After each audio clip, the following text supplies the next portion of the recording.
بسم اللہ الرحمن الرحیم۔ السلام علیکم دوستو، آج ہم آپ کو سنانے جا رہے ہیں قصہ حضرت آدم علیہ السلام۔ تو چلیے شروع کرتے ہیں۔ سب سے پہلے انسان حضرت آدم علیہ السلام تھے۔ انسان کی نسل حضرت آدم علیہ السلام سے چلی اور تمام انسان حضرت آدم علیہ السلام کی اولاد ہیں۔ اللہ تعالیٰ نے حضرت آدم علیہ السلام کو پیدا کرنے کے لیے ارادہ ظاہر کیا اور فرشتوں سے کہا، میں زمین پر اپنا خلیفہ بنانے والا ہوں۔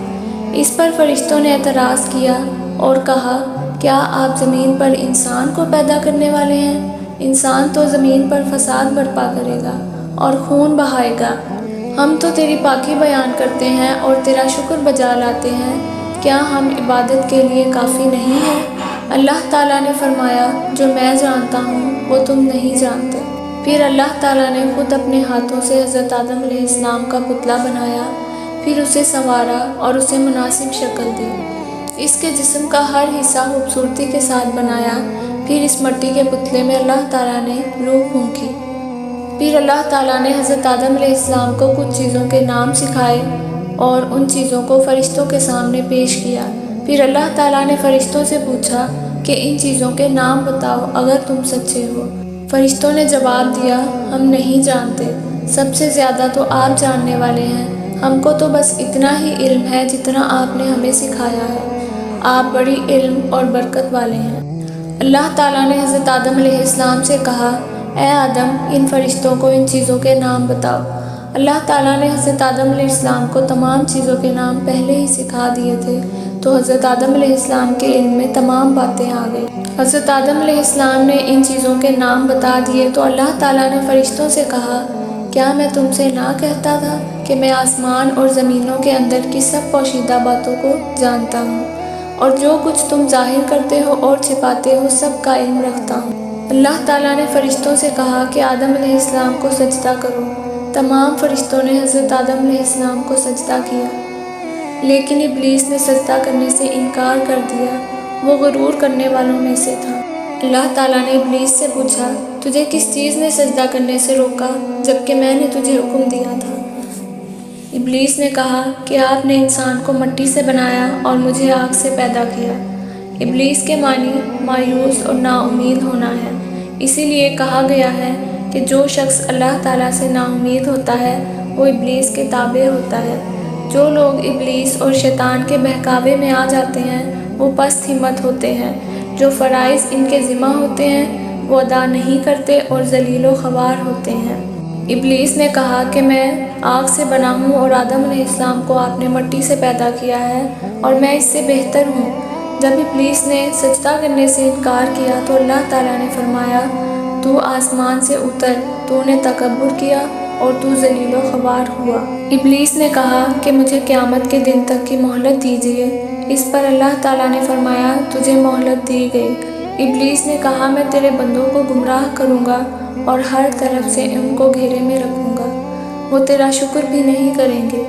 اللہ تعالیٰ نے حضرت آدم علیہ السلام کو حکم دیا کہ اے آدم، تم اور تمہاری بیوی بہشت میں رہو اور جو کچھ کھانا ہے فراغت سے کھاؤ، اور ایک خاص درخت کی طرف اشارہ کرتے ہوئے کہا کہ اس درخت کی طرف نہ جانا ورنہ تم ظالم قرار دیے جاؤ گے۔ چنانچہ حضرت آدم علیہ السلام اور حضرت بی بی حوا آرام سے رہنے لگے، تو شیطان نے دونوں کے دلوں میں وسوسہ ڈالا کہ تمہارے رب نے تم دونوں کو اس درخت کے قریب جانے سے اس لیے منع فرمایا کہ کہیں ایسا نہ ہو کہ تم ہمیشہ ہمیشہ کے لیے زندہ رہنے لگو۔